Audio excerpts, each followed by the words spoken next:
Visión Actinver presenta.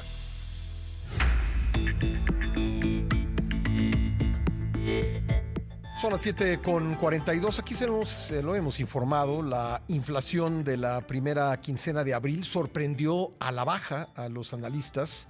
Se ubicó en 6.24%, lo cual es la tasa más reducida desde octubre de 2021.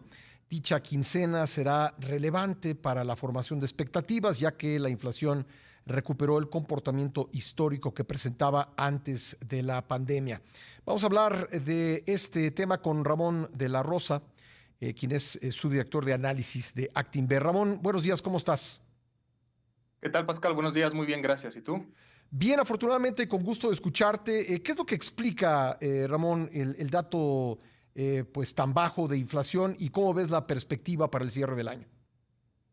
Sí, Pascal. Bien, en la primera quincena de abril hay un fenómeno particular en México que es típicamente es una quincena de inflación negativa, cercana al menos 0.2%. Ujú. Sin embargo, desde la pandemia no había sucedido esto, que las quincenas habían sido positivas y esto generaba presiones al alza en la inflación de forma agregada.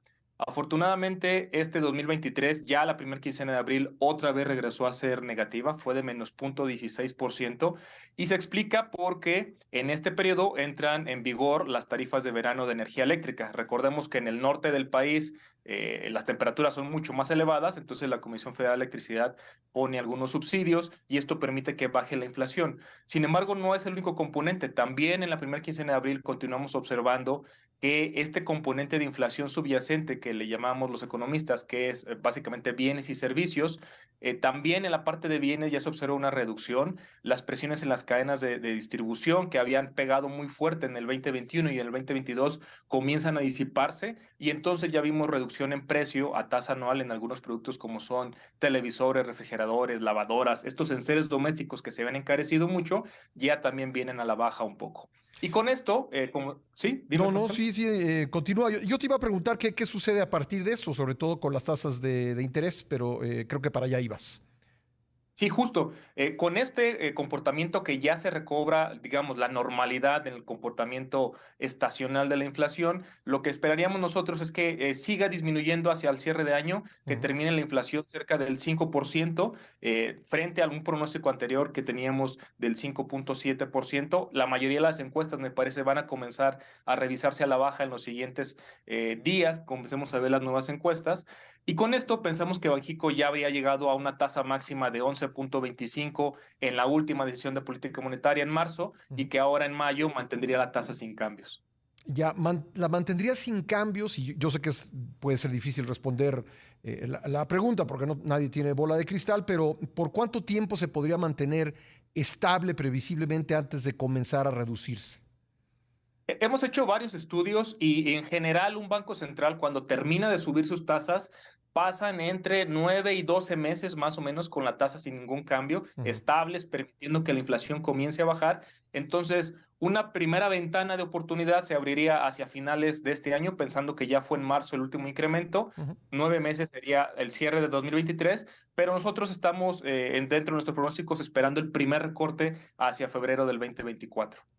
Ramón, por otro lado, en este contexto, a pesar de la volatilidad reciente en las bolsas globales, que está ligada con el periodo de reportes corporativos, el tipo de cambio se ha mantenido estable entre 17.90 y 18.20 pesos por dólar. ¿Qué es lo que podría pasar con nuestra moneda y su cotización frente al dólar en este contexto en lo que resta de este año?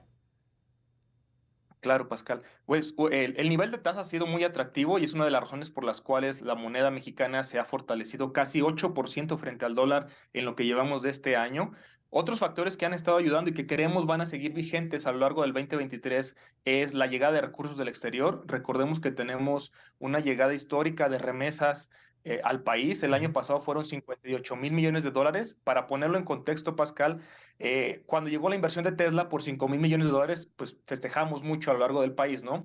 Pero solamente el año anterior, un estado como Jalisco recibió 5.500 millones de dólares, Guanajuato otros 5.000 millones de dólares en remesas Ujú. y Michoacán otros tantos. Entonces, estamos recibiendo un gran flujo de remesas del exterior, que eso mantiene estable el tipo de cambio. A eso le sumamos la inversión extranjera que llega al país, aquellas empresas que quieren posicionarse, sobre todo en la frontera del norte de nuestro país, para desde ahí exportar productos hacia Estados Unidos. Es una fuente importante de recursos del exterior y como te comentaba, este apetito que hay por bonos mexicanos, pagamos una tasa muy atractiva frente a otros países, la inflación ya está reduciendo Ujú. y eso puede hacer que sea un poco más atractivo todavía tratar de aprovechar las tasas altas que tenemos. ¿Qué recomendación general le harías a los inversionistas en el panorama que acabamos de comentar? Sí, una de ellas sería aprovechar el nivel tan atractivo de tasas que tenemos en el país. Son tasas que no veíamos desde el año 2000. Entonces, es una muy buena oportunidad para asegurar buenos rendimientos aprovechando estas tasas tan importantes. Otra es para aquellos que tengan un poco más de apetito por riesgo. Pensamos que en Estados Unidos también el ciclo de alzas en tasas estaría llegando cerca de su final. Entonces, ya comienzan a aparecer oportunidades para aprovechar posiciones en bolsa. Lo hemos visto a lo largo de este año, los principales índices en Estados Unidos subiendo cerca de 10%, y la otra sería el tipo de cambio, pues no lo vemos mucho más abajo de 17.50, entonces puede ser una buena oportunidad para comenzar a armar coberturas para aquellas personas o empresas que tienen necesidades de proteger estos Sí. niveles de exposición al tipo de cambio.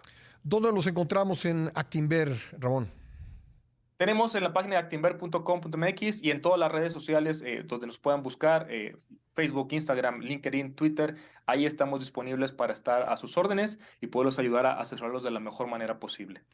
Pues Ramón, te agradezco mucho estos minutos para el programa, muy amable. Gracias, Pascal, nos vemos. Gracias, Ramón de la Rosa, subdirector de análisis de Actinver.